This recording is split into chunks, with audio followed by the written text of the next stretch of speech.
Viewers, ২০০ বছর আগে বাংলা কেমন ছিল? সেখানে ১৮২৬ সালে ইংরেজরা এই দেশ শাসন করছিল।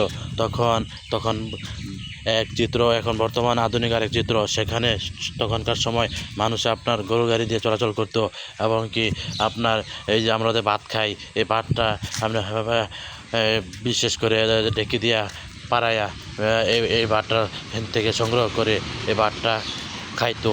আর এখন হয়তো এই বাংলাদেশ এবং কি এই আমাদের এই পূর্ব বাংলা এখন থেকে দেখেন অনেক আধুনিকতা হয়েছে। তখনকার পরিবেশটা ছিল অত্যন্ত তখন আপনার হারিকেল ব্যবহার করা হতো, এবং কি বিশেষ করে আপনার এই জমিনে গরু দিয়ে হাঁস চাষ করা হতো, হাল চাষ করা হতো, এবং কি আপনার আমরা এই ধান মাড়াই করতো, আপনার এই হাত দিয়ে ধান মাড়াই করতো।